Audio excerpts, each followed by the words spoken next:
Akhirnya belajar dari Raffi juga kan, gue bareng sama Raffi waktu itu. Fer, nyampah aja Kang, nyampah aja gini. Itu mah seru-seruan aja, jangan dianggap. Oh ya udah.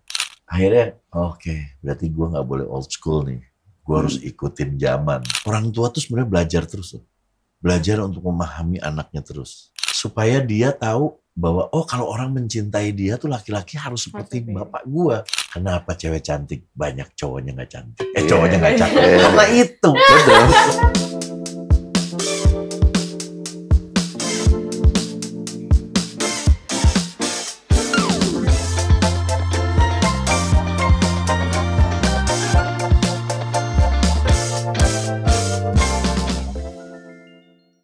Hai teman-teman, welcome back to Nay and Dad. Dan kemarin-kemarin kita udah banyak banget ngobrol sama teman-teman Gen Z.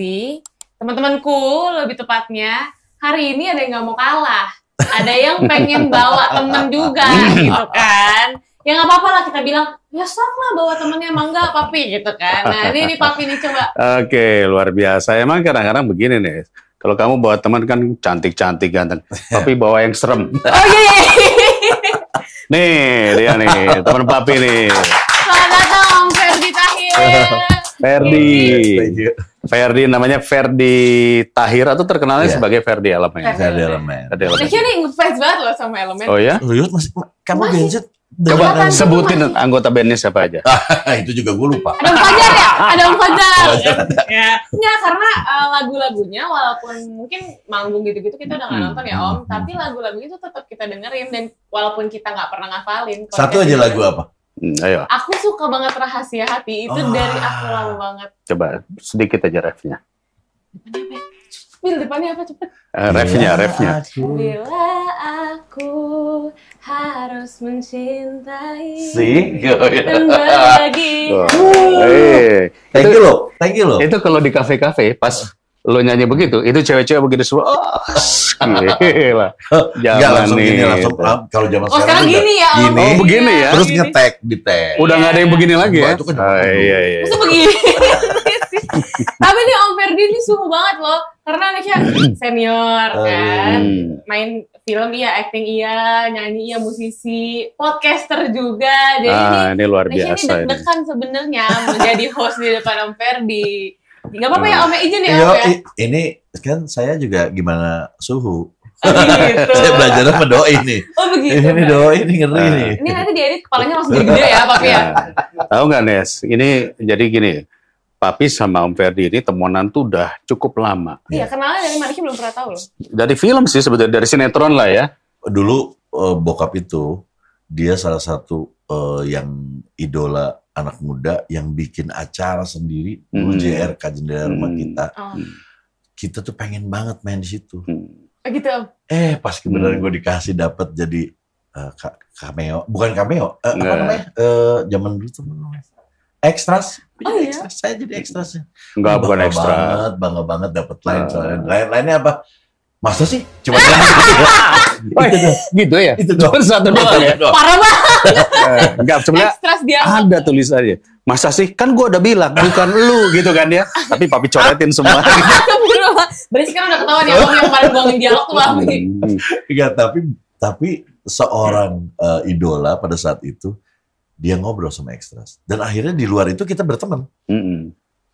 Nah itu yang kaget, yang bikin, wah ternyata bintang film itu ramah ya gitu. Oh, iya. Jadi gue nggak ada bad experience sama itu karena pas sama Om Dede ini langsung baik banget ya gitu. Kalau main ke rumah. Kalau sama cowok kan kita film action, banyak kan adegan action. Iya. Kalau cowok nggak ada komunikasi yang bagus, pas adegan fighting itu bisa terjadi kecelakaan. Tapi kalau kita bagus komunikasi, nggak ada yang iseng. Ibarat itu nggak ada yang iseng. Berarti dulu Papi berantem sama Om Ferdi? Kita ada adegan fighting, banyak. Ada. Kan tawuran. Oh, gitu. Anak geng-geng. Tapi Nes, begini Nes, yang penting sekarang nih, Papi ngajak Om Ferdi ini, ya karena Om Ferdi ini bukan hanya sebagai seorang podcaster, artis, musisi, seniman, film dulu, apalagi filmnya dulu apa yang Bukan Cinta Biasa. Bukan Cinta Biasa ya, bukan Cinta Biasa, gondrong, brewok, rocker, Ini lihat nih, batiknya nih banyak banget nih. Batiknya Siapa nih. cinta Indonesia ya. Cinta Indonesia. Nah, Hari masalah. batik Indonesia terus. Jadi kita ini pengen ngajak ke sini karena kan sesuai dengan konsep kita. Hubungan father dengan anak. Betul. Om Ferdi ini punya anak 7 ya, Om? 7. Ya. 6 cowok, 1 cewek. 1 cewek. Cewek yang paling kecil. Paling kecil. Nah, 6 cowok, 1 cewek ini bukan sesuatu pekerjaan yang mudah untuk orang tua untuk bisa membesarkan 6 orang. Bener. 2 Atau orang aja 7 tapi orang. suka lupa namanya. Siapa namanya deh? Saya Bowo. Kadang-kadang lagi ngobrol gini pasti kita, siapa ya? Jadi Saking banyaknya. lu punya banyak anak itu karena apa ya? Konsepnya banyak anak, banyak rezeki atau gimana tuh? Bukan, konsepnya lebih ke nyari anak cewek ya. Oh, nyari yang anak udah cewek dapat terakhir. cowok. Katanya kan kalau anak, zaman dulu kan, wah ini punya anak lagi bagus nih garisnya 2, nih cewek nih. Nggak taunya? Cowok lagi. Dokter balik, selamat ya, anaknya cowok melulu. Iya ya. Lahir sama cewek. Tapi sampai akhirnya anak cewek itu sudah, Om. Paling Udah. kecil. Udah. Kalau nggak dapet juga waktu itu saya nyari mungkin langsung kuliah. Jadi bingung apa? Bercandaan udah, dulu. Jangan bapak-bapak. Bercandaan bapak-bapak. Bercandaan bapak. Gini, kembali ke masalah Gensi tadi. Ngebesarin anak-anak cowok sama cewek itu susah mana? Gue bilang sama sih semuanya. Gimana? Oh gitu. Sama, cuman waktu sama cowok itu mungkin gue harus terlihat lebih Gahar. awalnya waktu kecil. Oh, oke. Waktu kecil ya Ah. harus terlihat lebih marah karena gue jadi yang paniser. Apa? Punisher. Yang Panis. panis. Oh, oke. Ada perannya. Berarti. Ibunya mungkin yang reward pada saat Oke. Good cop, bad cop. ya good cop, bad cop. Hmm. Pada saat sama cewek beda lagi. Gue yang jadi Reward. rewardnya. Oh. Saya nggak mau jadi bad cop Ya. sama orang perempuan. Betul. Memang beda sih. Cuman ketakutan yang kita pikirkan hampir sama. Hmm. Kalau cowok kan gue takut, aduh ini dia akan menjadi kepala rumah tangga lagi. Dia Hmm. siap nggak dengan Nah. segala tanggung jawab itu. Nanti anak gue jadi kayak gue nggak nanti Nah. gitu. Oh. Malah gue itu menjadi jangan sampai kayak gue gitu. Ibaratnya gitu. Hmm. Kalau Kalau mungkin kecewa. kalau Ney kan lebih ke ini kan bener kan. Wah ini jadinya bener. Kalau gue kan pikiran gue untuk sekolah itu kurang bagus. Gue nggak sekolah nggak bagus gitu. Jadi harus di atas gue. Harus Makanya lebih. ekspektasi gue tinggi sama anak yang laki-laki. Oke. Pada saat Yang pertama umur berapa ya? 30. Oh, udah gede ya. 30, terus yang masuk kategori Gen Z ada berapa? Mungkin 3 kali. 3 ya. 3 lah. Gen Z tuh umur berapa? Umur berapa sih? Sampai 25. Lahir 97. Dari Oh, berarti 95 dong. Lahir dari 95. 97. Dari Berarti 97. 4 yang Gen Z 4 Hmm. Beda nggak sih Om Gen Z sama yang paling gede? banget. Beda Bedanya, banget. nah, coba gimana? Coba. Nggak tahu, mungkin gua nggak siap sama menghadapi Gen Z. Hmm. Jadi kadang-kadang kayak kaget-kaget sendiri. Kaget. Karena gini, waktu zaman kita itu have no choice. Diajarkan untuk terima. Ini makanan, nggak boleh nanya makan. Hmm. Mungkin sama Sama. Bapak. Terus kita nggak boleh makan terserah di mana aja, harus di meja makan. Iya. Oh iya. Terus tidur siang. Waktu kecil kan gitu kan, tidur siang. Terus jam segini harus tidur. Jadi terbiasa dengan itu, begitu ngeliat anak-anak sekarang yang Gen Z ya, ngapa aku nggak suka yang ini makanannya. Oh, oke. Mau marah nggak bisa juga, karena semua begitu gitu. Jadi masih kaget-kaget gitu, karena Oke. mereka punya pilihan sendiri dan kita harus menerima bahwa mereka nggak suka, pengennya ini. Berarti gaya parenting dulu orang tuanya Om Ferdi sama Om Ferdi ke anak-anak juga pasti beda kan Om? Mau nggak mau jadi beda, cuman kaget dulu. Oh kaget dulu. Kaget dulu nggak siap sama bukan pergerakan. Kok begini anak gue? Iya. Iya kan? Ini papi gitu juga lagi jangan-jangan. Sebetulnya apa yang dikatakan Om Ferdi ini benar sekali. Begini, dulu mungkin zaman papi ataupun anak-anak milenial, opsi itu kurang. Karena nggak ada yang namanya GoFood, nggak ada yang macam-macam. Apa yang ada di depan meja itu yang kita makan. Iya. Kalau sekarang, mau pesan ini ya, pesan. Saya. Nah itu kan kamu kan. Iya. Tapi akibatnya ya ada good side-nya, ada bad side. Akibatnya kita menjadi orang yang boleh dikatakan akhirnya tergantung dengan apa yang ada di depan ini, di HP. Iya. Makanan yang di rumah dianggap tidak semenarik makanan yang ditawarkan di luar. Karena opsinya lebih banyak. Karena opsinya banyak. dulu misalnya restoran A, ini udah steak paling enak, tapi sekarang ternyata kok jadi rasanya berubah ya, karena pilihannya jadi lebih banyak. Betul. Dulu perempuan itu harus jago masak. Sekarang mungkin nggak begitu perempuan. Karena mau masak nggak dimakan. Kalau dulu kan benar-benar di ini banget kan, masakan tuh dimakan sama barengan, harus habis, nggak boleh buang-buang makanan, gitu kan gitu. Kalau sekarang masakan orang tua, masakan mama ya, masakan apa orang tua kita, begitu dimakan terus anaknya langsung bikin red bintang 3. Oh iya benar-benar Jawa Tengah gitu. Masakan ini di red. Terus masaknya gini, makan ini terus broken home. Makan ini terus masuk gula.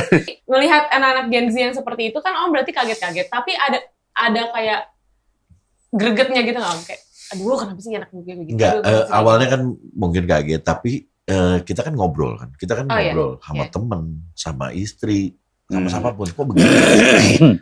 Kita harus ngeliatin, terus akhirnya kita cari informasi. Oh emang begini nih, zaman sekarang tuh begini. Sampai akhirnya banyak yang masukan, lu harus ikutin Fer, lu harus gak boleh begini. Pastilah kita juga akan begitu. Kalau enggak kita pasti pendirian kita kan keker ya. Betul. Akhirnya oke, berarti gue gak boleh old school nih. Gue harus ikutin zaman. Yes.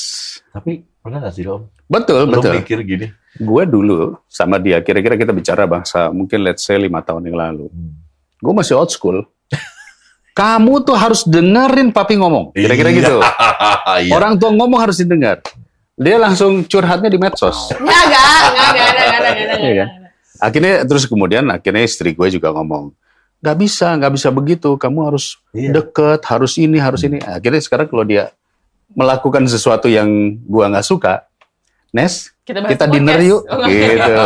Kita dinner yuk atau kita apa? Baru pas di meja makan atau dinner gitu ya. Oh itu triknya. Itu triknya.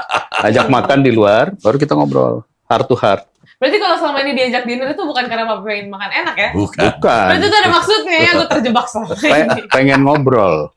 Karena ngobrol dengan anak itu tidak semudah dengan kita ngobrol sama orang lain. Ya. Kita harus bikin jadwal. Betul. Kita harus appointment. Sama anak bikin appointment. Nes, malam kita dinner. Gak bisa, lagi ada jadwal. Wish. Kalau gitu papi book tanggal sekian ya. Begitu nggak? Saya juga begitu. Ada yang bisa temenin papa? Wah aku belum bisa nih, aku gak lagi kesini. Oh oke. Ya udah.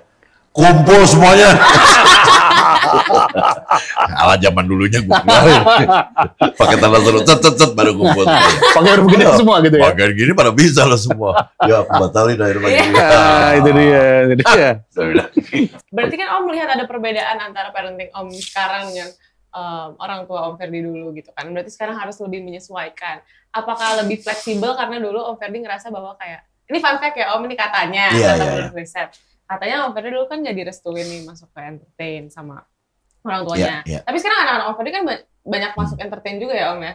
Iya. Berarti apakah karena sekarang jadi, oh ya udahlah fleksibel aja. Mungkin toh sekarang dunia entertain udah lebih baik, udah apa, gue udah di dalam juga jadi tahu nih orang-orangnya kayak gimana. Oke, ini buat gue kasih tau aja. Sebenarnya hampir sama semuanya. Orang tua tuh sebenarnya belajar terus. Belajar untuk memahami anaknya terus. Karena yang ada di pikirannya orang tua itu sebenarnya cuma satu. Pengen anaknya bahagia sebenarnya. Pengen jangan kayak gua dulu gitu. Jadi apapun selalu kita berusaha untuk memahami dia. Sekeras-kerasnya orang tua kita yang dulu, kita nggak akan mungkin lebih keras dari dia. Karena gue juga tahu rasanya nggak enak nih gitu. Jadi pasti akan berkurang untuk kerasnya, ya kan pasti begitu ya. Jadi akhirnya kita mau mencoba memahami itu untuk tidak seperti itu gitu. Selalu begitu. Kayak misalnya dulu nggak direstuin sama orang tua main musik. Dulu pada in that time saya ngerasa bokap gue gila ya, nggak ngertiin gue banget sih, gitu kan. Ngomongnya pri ya, nggak ngerti gue banget. Cuman nggak bisa ada sosmed. Nggak ada. Nggak ada sosmed. Jadi bisa di-share. Paling ngomongnya ke teman-teman, bokap gue ngomong parah nih, keras gitu kan. Ternyata di sekarang, iya juga bokap gue ngomong begitu. Ternyata ini poinnya. Oh iya, gue kalau di musik lu sekolah lu harus bener juga gitu. Nggak boleh musik doang. Kalau misalnya musik lu kan fluktuatif. Iya betul. Tergantung umur bermusik itu. Kadang kan kalau kita punya pengetahuan basicnya kuliah kan bisa kerja yang dapur ngebulah ibaratnya gitu ya. Ya coba gue ikutin bokap gue dulu. Cuman Ya nggak gitu. Akhirnya ya ngarahin ke anak-anak sekarang beda caranya. Saya nanya ke anak, kalian maunya apa? Jadi anak yang pertama nih, Om Dek, dia nggak nyentuh musik sama sekali. Dia nggak mau, dia ambilnya D3 ya. Dia ambilnya perhotelan. Oke. Waktu itu sempat masih kesel karena masih muda-muda kan. Jadi kesel, udah gue nggak biayain lu kalau lu nggak ikutin gue. Oh dia biasa sendiri. Oh, dia iya. bisa ya. Kaget Bukannya sendiri. bangga. Saya mikir, siapa nih? Dari mana duitnya? Curiga. Tapi dia bisa. Akhirnya dia sekarang di Amerika, dia punya rumah makan kecil. Wih, keren. Ya untungnya dia bisa mempertanggungjawabkan apa yang dia pilih. Oke. Ya, Hospitality ya, dia masuknya di betul. perhotelan. Bagus. Nggak ada yang musik, nggak akan saya arahkan karena saya tahu dunia musik. Iya. Ternyata kata opungnya, nih kata kakeknya, bilang benar, fluktuatif sekali kan. Iya. Saya nggak ngarahin mereka nggak ke musik, jadinya nggak ngarahin. Tapi kalau mereka mau bermusik, ya silakan. Kalian udah tahu bermusik itu seperti itu, pilihan. Tapi mereka berarti masih idealis juga. Cuman Om Ferdi ngarahin gitu. Enggak ngarahin tuh cuman gini, cuman pedoman hidup aja sih. Laki-laki itu harus kerja, laki-laki itu harus cewek, ikan cewek ya. Kalau cowok, gue pasti mancingnya sama cewek. Cewek itu nyari cowok yang jago cari duit. Oh, Itu aja yang dulu. langsung berpikir. Muka ganteng. Banyak ya Om. Nah, itu mah. Kenapa cewek cantik banyak cowoknya nggak cantik? Iya. Cowoknya nggak cantik. Iya. Karena itu. Betul. Jadi akhirnya harus pakai istilah-istilah itu ngomong kemana. Dulu mana mau. Pengennya sih. Enggak. Begini. Sekarang tuh harus digituin. Anak tuh harus diajak ngobrol. Kalau kayak yang cewek gimana? Nah ini. Kan beda Pak. Jadi masalah terbesar Ini dalam hidupnya masalah Om Ferdi terbesar. adalah anak Masalah cewek. terbesar. Bukan masalah kali. Perempuan itu nggak tahu. Gue punya metode sendiri. Oke. Pada saat itu gue punya metode sendiri. Jadi dia harus punya standar hidup yang dia mau. Jadi gue bener-bener ke anak itu, nih loh, seharusnya laki-laki itu berbuat seperti ini sama lo. Gue treat lu as a queen, as my princess, yang lu mau gue cariin. Gue kasih semuanya, supaya dia tahu bahwa kalau orang mencintai dia tuh laki-laki harus seperti bapak gue. Kalau nggak segini, lebih daripada itu. Iya. Jadi nggak boleh turun Jadi, dari standar. bukannya perempuan harus mengerti keadaan suami, itu kan nantinya. Iya. Tapi pertamanya itu adalah, ya ini gue, standar gue begini, di-treat gue sama bokap gue sama laki-laki tuh begini. Gue mau itu yang gue sampaikan gitu. Dan gue bilang sama anak gue, papa bisa bikin robot nggak? Bayangin gue suruh bikin robot, bikin robot yang bisa gerak-gerak. Aduh, gue kan orang malas ya. Tapi dari barang-barang bekas. Oke. Gue kan orang males. Kamu tahu papa itu nggak bisa apa-apa. Jadi nggak robotnya? Juara 1 nggak kamu di sekolahan kamu? Iya pak. Because I love you. Karena kalau cinta pasti bisa. Sedap. Itu Tuh sebenarnya dengerin tuh. ini untuk cowok-cowok yang mungkin ya banyak kan sekarang kayak gue modal ganteng doang, sweet talk doang. Dengerin nih dari kedua bapak-bapak ini bahwa mereka memang punya, ya pasti kan namanya anak perempuan dilindungi, precious my princess gitu. Jadi ya nggak bisa seenak-enaknya lu semua aja, ada standarnya di rumah. Ya. Kita nih semua ganteng pada masanya. Pada masanya. Oh, baik, siap. Ganteng dan kurus pada masanya. Ganteng dan kurus. Dan udah oke lah. Ternyata tua juga. Oke lah, ternyata tua juga. Makanya nih cowok-cowok yang sekarang merasa ganteng, kurus dan udah oke lah, lu Itu. lihat dulu Bener. Lihat 30 tahun lagi. Bener. Ini ada bukti nyatanya soalnya nih, living. Untung kita jago cari duit. Oh. Kacau. Bener. Nih. Jadi cowok-cowok harus jago cari duit. Jadi gini Nes, kenapa Papi ngundang Om Ferdi? Karena Om Ferdi ini boleh dikatakan satu dari sedikit artis yang bisa keep up dalam puluhan tahun. Iya. Selama 30 tahun berkarir, up and down tadi, Iya. up and down. Tapi belakangan ini bukannya malah kehilangan job, malah jobnya nambah. Manggung di sana sini ya. Elemen kan manggung terus tuh ya. Bikin lagu lagi, lagu-lagunya masih hit terus, di Spotify masih terus riran ya. Dan yang paling penting adalah beliau ini disebutnya sebagai orang yang adaptif dengan dunia digital. Dulu nggak ada medsos. Nggak ada. Sekarang selain main film, nyanyi, podcaster. Jadi ini kalau Papi mau mengatakan bahwa ada orang-orang tua Gen X lah katakanlah ya, yang kemudian melihat anak-anak muda, anak-anak Gen Z yang udah masuk dalam dunia digital. Nah, Om Ferdi ini bisa adaptif. Disebutnya adalah digital immigrant. Bergeser dari konvensional menuju kepada digital immigrant. Iya. Nah, adaptasi seperti ini tuh gimana prosesnya, Om? Jadi sebenarnya awalnya adalah orang yang kita kan gaptek ya. Sampai sekarang sih masih sebenarnya gaptek. Cuman anak-anak ngeledek melulu. Instagram jangan dikunci dong. Oh. Masih dikunci? Waktu itu. Oh, waktu itu. Oke. Loh kenapa emangnya? Ntar banyak yang lihat. Gitu kan. Justru kan buat banyak yang lihat. Jadi nah itu poinnya. Anak-anak muda kan begitu. Kita itu kan bukan. Kalau saya kan cari followernya 555. Yang di follow 55. Postingnya 55. Wih cantik semua kan, keren. Jadi akhirnya suruh dibuka. Jadi banyak. Tuh kan jadi banyak yang ngikutin gua gitu kan. Pah, ini tuh display Papa kayak punya toko. Biarin aja gini. Akhirnya belajar dari Raffi juga kan. Gua bareng sama Raffi waktu itu. Fer, nyampah aja Kang. Nyampah aja gini. Itu mah seru-seruan aja, jangan dianggap. Oh ya udah. Jadi akhirnya melek ke situ. Gitu. Oh ya kita dulu jualan. Pas ada di momen di 2015, 2016 itu kan. Itu mulai karir gue udah set turunnya. Karena bergeser ke Melayu pada saat itu. Nah di situ gimana caranya ya? Akhirnya kita mencoba untuk membranding diri nih. Ini gue nih. Banci tampil. Kalau Bapak kan main, udah jadi wagung. Ya kan? Saya mau negur juga. Halo Dede. Main film waktu itu kan sempet.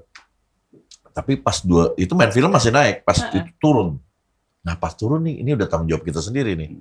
Karena kan gue beringin. Di bawah gue banyak orang. Waduh, gue minta tolong ke siapa ya? Gak ada yang nolongin. Beneran gak ada yang nolongin. Berarti kita harus mikir sendiri gimana caranya. Berjualan lah dengan aktivitas, gimana supaya dilihat orang ya. Oh, yang like cuma segini, berarti yang nonton, yang lihat cuma segini. Kurang menarik berarti. Sebenarnya berpikir. Kebetulan anak-anak juga sudah membuka itu. Akhirnya, udahlah ini dijadikan toko aja, dijadikan display aja. Nggak personal. Ini benar-benar buat menghibur aja. Show window lah. Ya, fotonya udah bagus, kok masih belum ada ya? Oh, captionnya nih. Kalau zaman dulu masih caption. Gitu. Oke. Kata-katanya bodor-bodor aja lah, jangan gitu. Ternyata banyak. Ini berarti gini. Sekarang kok turun lagi ya? Apanya ya? Gitu, kayak gitu. Oh, gitu. Jadi mendalami benar algoritma tadi. Strategi. Nggak punya siapa-siapa lagi, bingung nih. Ngapain ya? Harus survive gitu. Sampai akhirnya jadi akhirnya jadi content creator kan. Berpikir nih, ini gratis. Saya nggak pernah diundang TV karena lagi jatuh. Terus YouTube gratis. Kebetulan punya temen di YouTube. Masuk Om. Boleh. Gratis. Bikin di sini aja sesuatu kontennya sama aja sebenarnya. Cuma asal menarik aja. Jadi bikin apa aja gitu karena gratis. Iya betul. Ya ternyata itu. Iya benar. Dan akhirnya dilihat orang, pas dilihat orang banyak tahu, dikontak jadi kerjaan. Alhamdulillah. Jadi konsep dasarnya Nes, digital itu sebetulnya bisa menjadi sarana untuk eksistensi, tapi bisa juga sarana untuk kita menjual produk. Ya, branding. Branding. Produknya ya diri kita sendiri. Ya.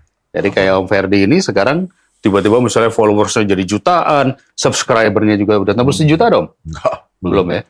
Itu menunjukkan bahwa ada market yang suka dengan bapak-bapak dan para Gen Z-nya. Kan anak-anaknya kan Gen Z juga. Kan? Nah ini buat bapak-bapak, misalnya bapak-bapak ya.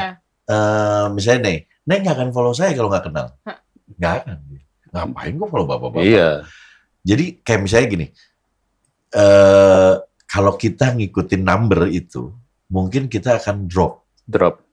Kok segini-gini terus gitu ya? Kan? Tapi nggak bisa ngeliat itu. Kayak misalnya gue nih, 133.000 misalnya follower gue.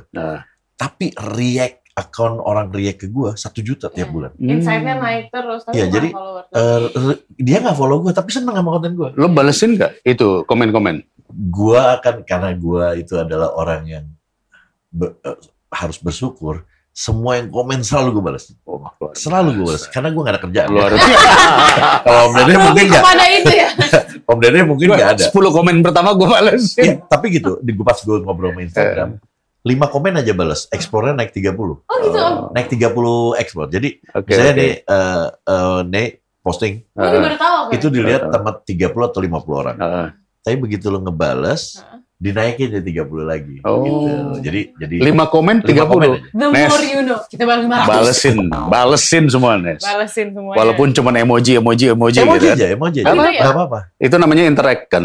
Iya. Gak apa-apa, Nesya udah kebanggaan. Nesya pernah di komen sama Om Ferdi di Ya.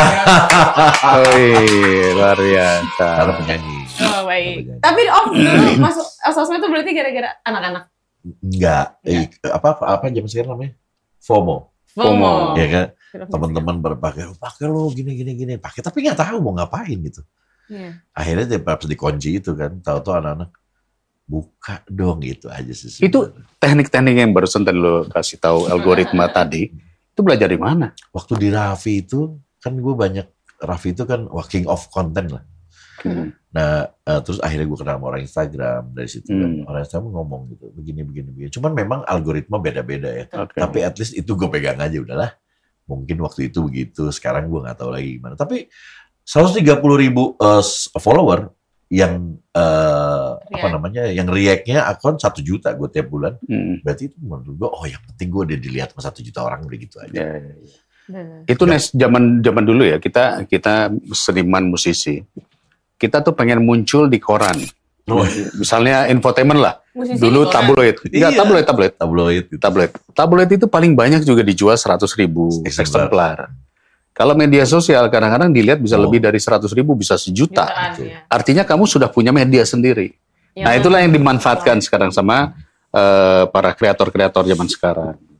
Jadi kalau gue ngelihat sih, bokap salah satu orang yang memanfaatkan momen sih.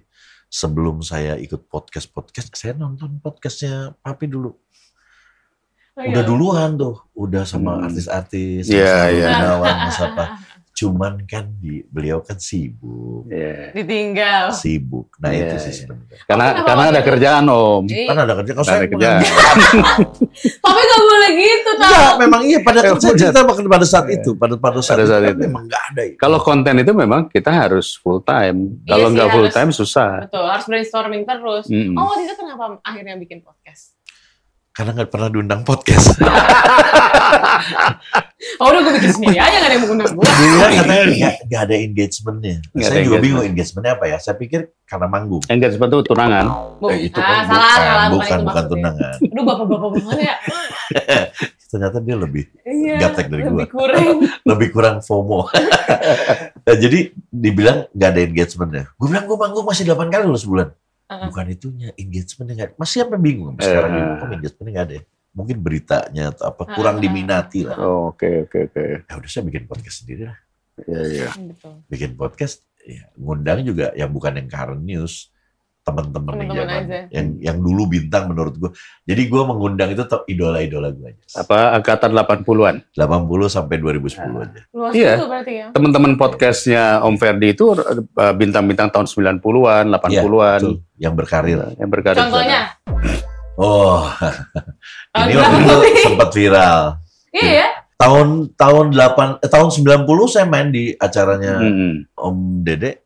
Itu lagi viral. Ibaratnya zaman sekarang viral namanya. Kalau dulu kan nggak ada ya. Nggak ada viral. Pokoknya ngetop. Kalau dulu kan Top lah. top gitu. Ngetop. Kalau zaman dulu viral dibilangnya. Acaranya Om Dede viral dulu. Jadi bro, ini mau nanya nih, supaya kita hubungan orang tua sama anak. Dengan anak-anak Gen Z ini, apa yang menjadi hambatan terbesar ketika membesarkan anak-anak Gua awalnya waktu kecil itu pakai gaya kita. pakai gaya kita? Tapi pas mereka besar itu kayaknya gue nggak masuk nih. Jadi akhirnya gayanya itu adalah bro. Oh bro, Jadi gue panggil. jadi temen ya, Jadi jadi teman. jadi friend, jadi friend. Aduh. Jadi pertama gue masuk itu kalau ke yang cowok, Hmm. itu ke ceweknya dulu. Cewek gimana? Apaan sih Pak? Punya cewek nggak? Oh, ada begini. Masuk ke situ gue. Oke. Kamu harus begini. Wah dia ngerasa terbuka mungkin ya. Pak kalau gini akhirnya dia mau sharing. Sebelumnya tertutup. Tadinya Anak-anak kan nggak mau ngomong. Ngeliat gue. Oke. Iya Pak. Iya Pak itu aja. Soalnya bapak-bapak tuh merasa Superior. aneh nggak sih kalau ada gap sama anaknya? Kok kayak, ya anak gue nggak mau ngomong sama gue kali ya? Atau kayak, kok gue nggak merasa diajak, nggak merasa dianggap? Kalau ada yang merasa gitu pasti dia langsung berubah. Tapi banyak yang nggak ngerasa gitu. Gitu. Banyak juga yang nggak ngerasa gitu. Ya biarin memang dia anak gue, dia harus nurut gue. Kalau yang pasti ngerasa gitu, kok gue nggak dianggap ya, kok gue kurang deket. Nggak deket. Pasti langsung jadi deket. Karena dia akan berpikir akan deketin. Ya misalnya, Papa deket nggak dengan Mbak Mene? Mulai mendekat. Pasti punya perasaan itu yang akhirnya mulai. Berarti ada pemikiran itu ya sih Papi ya? Iya dong. Papi sama Om Ferdi ini adalah tipe-tipe bapak yang insaf. Ya kan, kalau enggak, kita enggak akan melakukan pendekatan kepada anak kan? Betul banget. Kita menganggap bahwa I'm still leader of the family. Iya, itu. You yang harus ikut I, Dulu gitu tuh kan? hierarki kan. Hierarki. Sekali. Gitu. Sekarang kita membuka diri untuk, ayo silakan anak-anakku apa yang kamu inginkan. Iya. Membuka diri tuh Membuka termasuk diri. kayak, oke ayo Papi ikut tren kalian. Ayo apa yang ada di sini Apapun. masukin. Bisa. Apapun itu, Bisa. itu effortnya buat kita ya. Mungkin buat kalian, nah gitu dong, cuman gitu aja Iya, kan. iya. Kalau buat kita itu effort paling besar. Berat. Walaupun Papi agak kadang-kadang sumbang ya, kadang-kadang masuknya agak-agak gitu.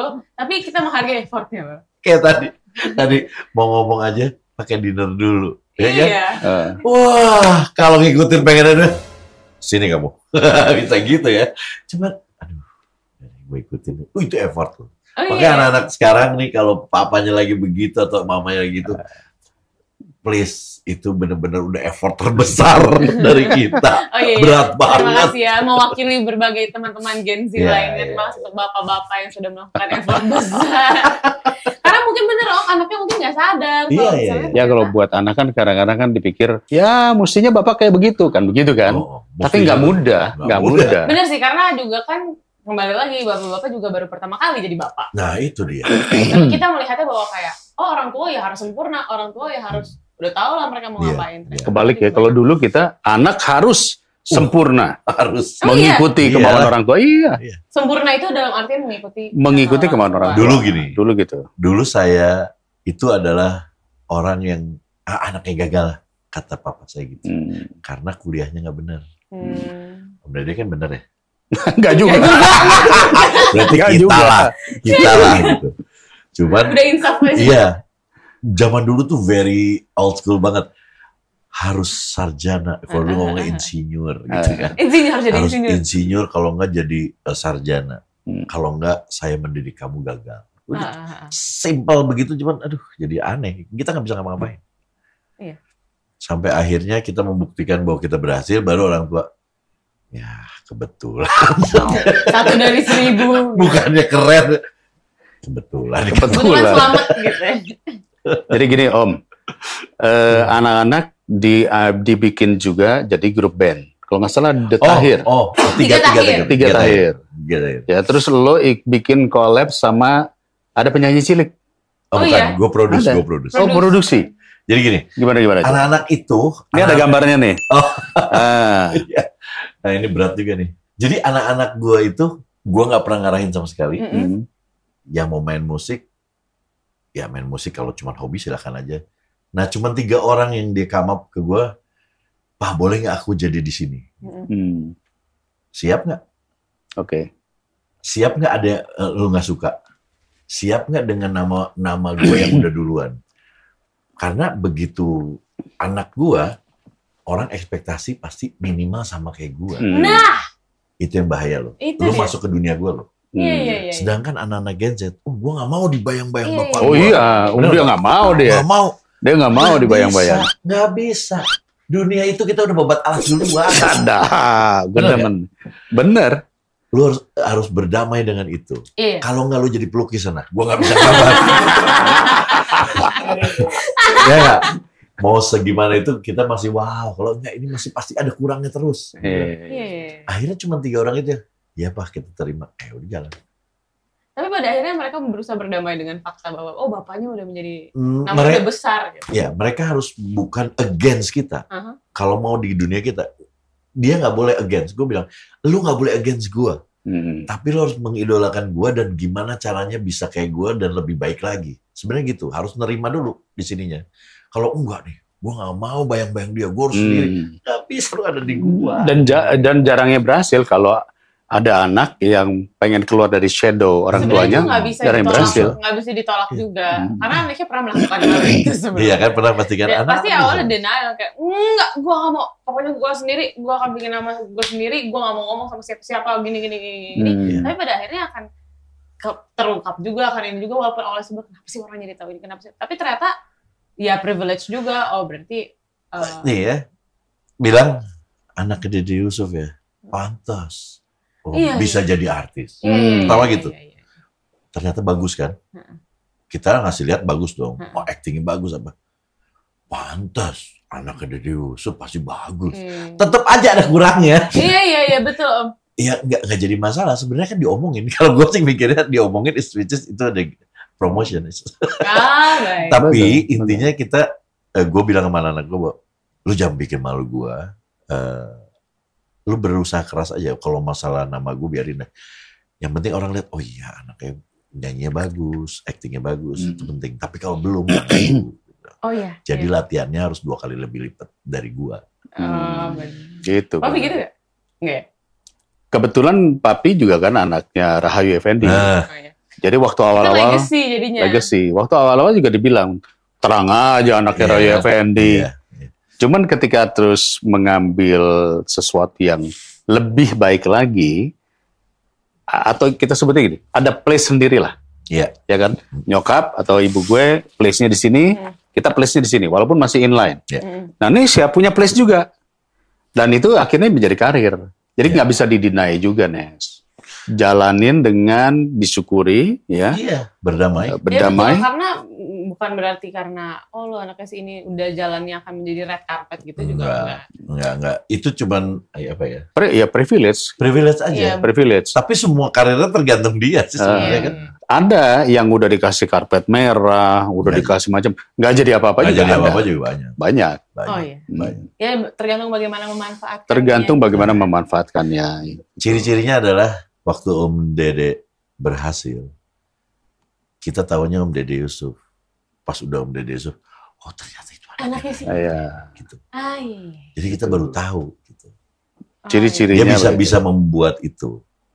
Jadi bukan Rahayu Effendi-nya waktu itu ya, siapa Ayuning apa? Ayu. Tapi kita waktu itu Gen Z-nya, zaman dulu Gen Z tuh. Gen Z-nya waktu itu tahunya Dede Yusuf ya. Ya ada kali berapa juga ngomong begitu ya Kanesha. Semoga ke depan-depannya orang kaget-kaget terus ya. Oh ternyata anaknya Dede Yusuf ya. Iya. Kalau udah ternyata berarti kamu yang berhasil. Kamu berhasil. Itu.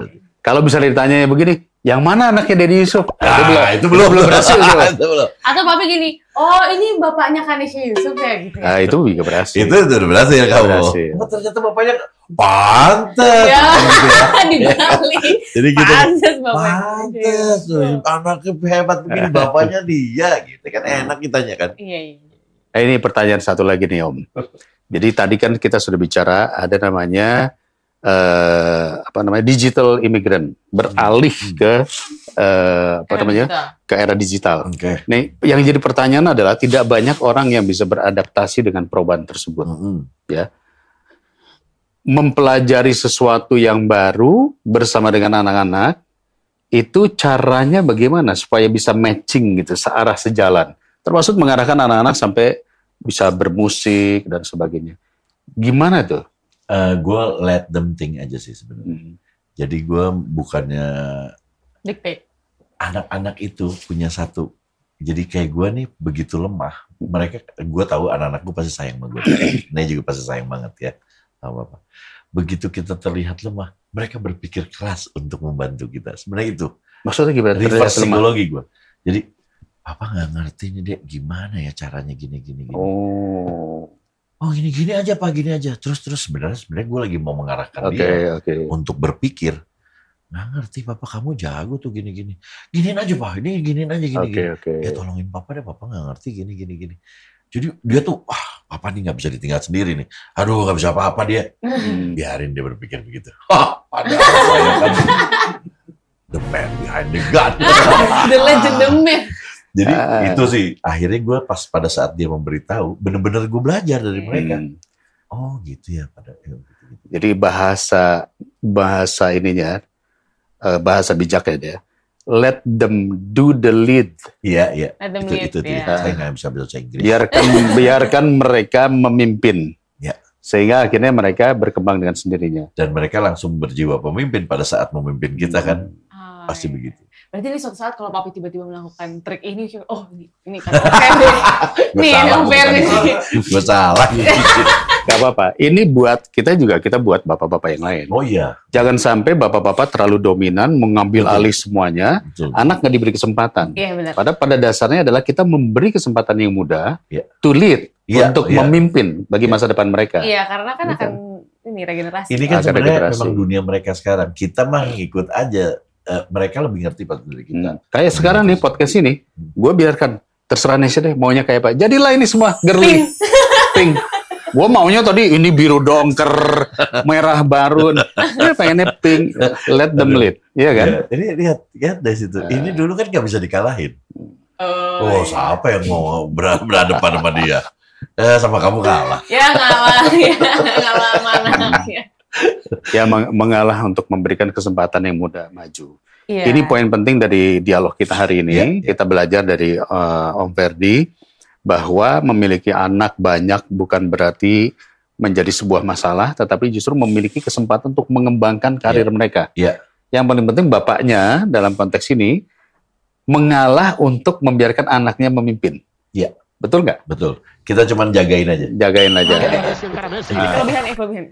Dari semua anak-anak ini, yang lo paling takut yang mana? Semua takut sih sebenarnya. Semua takut. Karena, Takut tuh apa ya? oh ya, ini buat Gen Z. Nah, Tidak pernah ada satupun orang tua yang pilih kasih sebenarnya. Oke, Tidak ada. penting nih. Cuman orang tua itu tahu kapan harus mana yang difokuskan.